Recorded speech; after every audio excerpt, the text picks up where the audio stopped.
new world. All hail to thee. Good morning, new world. What will be thee. What will be thee. What will be thee.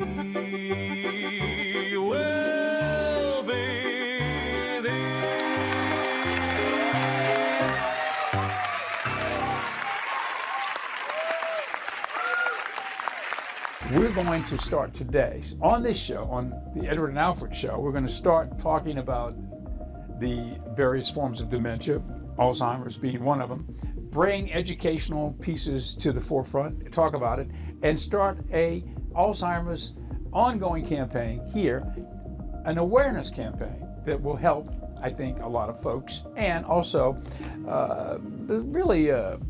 it goes to our demographic who's watching, and it also goes to our service commitment as a television station to bring viable information to the public. So let's now bring on Alfred, who's in the green room. Alfred, now I know you're hearing all of this, and I briefed you on the show beforehand, and we've talked about this even as early as last night. We were going through some ideas, and even early this morning, you and I were going through some ideas on how to generate this project. We've got some clips coming up regarding Alzheimer's, and also tomorrow we've got one specifically on a broader area of dementia itself.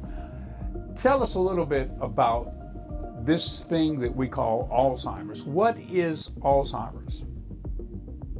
Alzheimer's is a progressive brain disorder that affects memory, thinking, and behavior.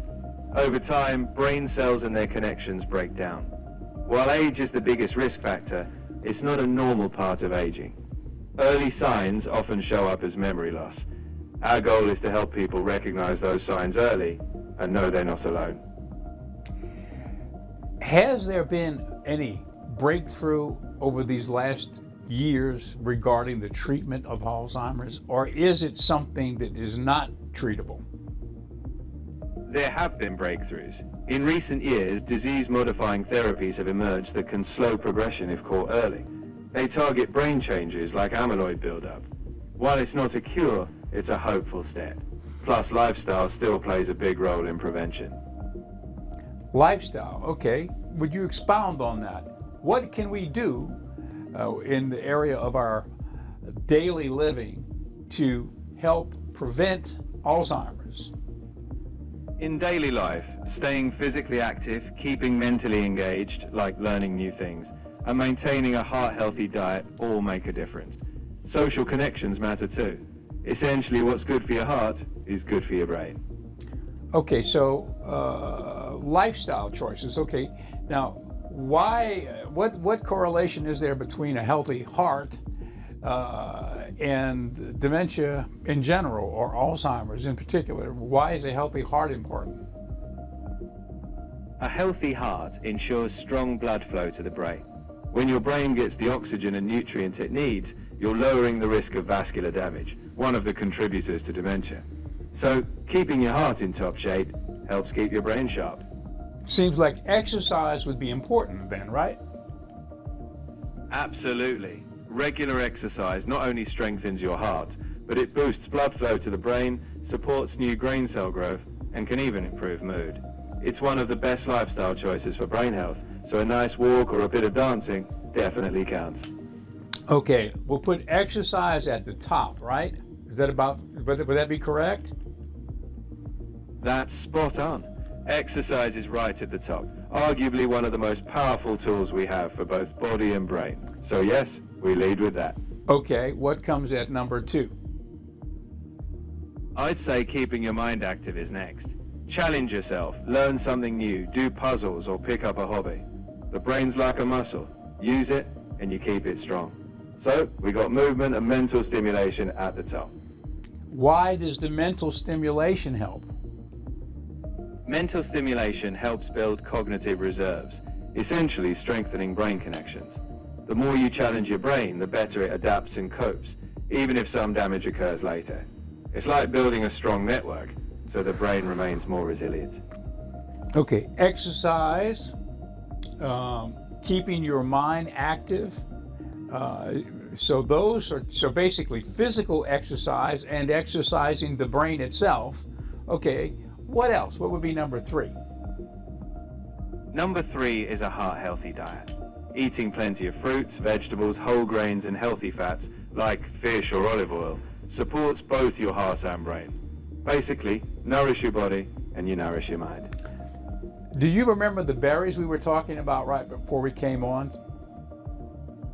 I sure do. We talked about blueberries, packed with antioxidants, crossing the blood-brain barrier and helping protect brain cells. They're a delicious brain booster, really. So when you talk about crossing the blood-brain barrier, why is that important? And tell us, what is that? What is the blood-brain barrier? The blood-brain barrier is like a security system for your brain. It decides what gets through from your blood to protect the brain from harmful substances. When something beneficial, like the antioxidants in blueberries, crosses it, it can directly support brain cells. In short, it's key to getting the good stuff where it counts. You know, I came across something, I think along the way, researching something in the area of nutrition, but what about walnuts? Now, I'm not sure if walnuts particularly help with dementia, but walnuts also are, as I understand it, a brain food, right? A dense brain food. Can you tell us a little bit about that? You've got it. Walnuts are indeed known as brain-friendly. They're rich in omega-3 fatty acids and antioxidants, which help reduce inflammation and oxidative stress, both factors in brain aging. Plus, they literally look like little brains. While not a miracle cure, they're a tasty part of brain-healthy eating.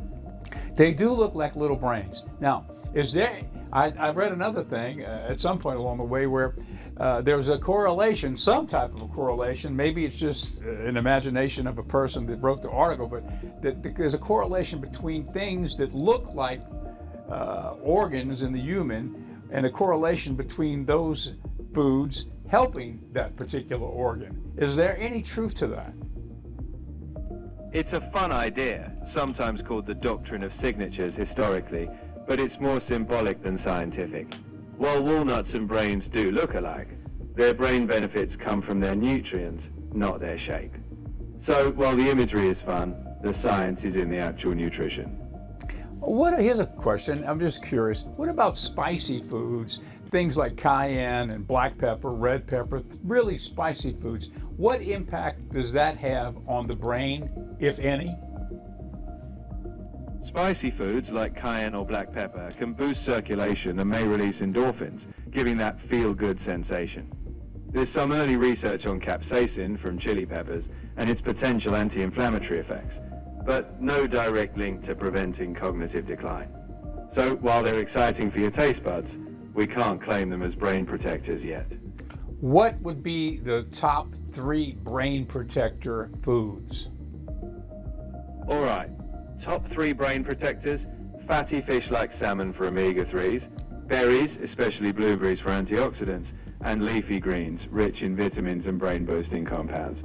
Put those 3 on your plate and your brain will thank you. So the fatty acids you mentioned in salmon, how do we get that? Do we eat more fish? And what fish do we eat? Is it salmon? Is it tuna fish? What fish? How do we eat it? Or is a vitamin a possible alternative to eating the fish?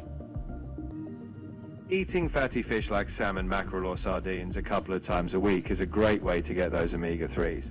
Grilled, baked or even in a salad, it's all good. While fish oil supplements are an option, research suggests that eating the fish itself delivers a package of nutrients that's hard to beat. So if you can, enjoy the fish on your plate. And that's a particular type of fish with that oily acid in it that you mentioned. So what would be the top 3 fish that would contain that? Top 3 fish for those omega-3s: salmon, mackerel and sardines. They're all loaded with those healthy fats that support brain health. So if you're picking from the sea, those 3 are your brain-boosting champions.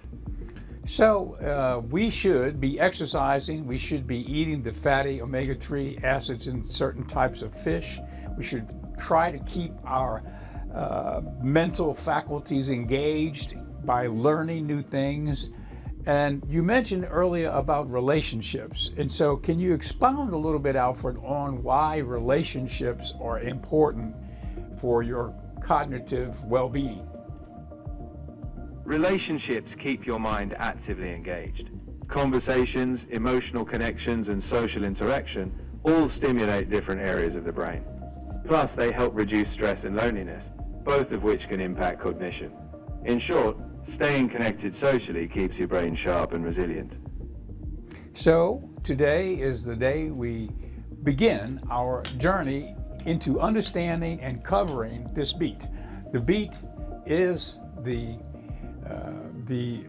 information flow, which we're going to open up now regarding the disease known as dementia, and particularly Alzheimer's. And we're going to be talking about it on the show and also doing an awareness program on Ocean 11.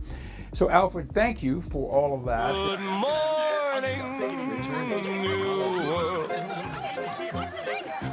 All hail to thee. Good morning, New World. What will be thee. What will be thee. What will be, will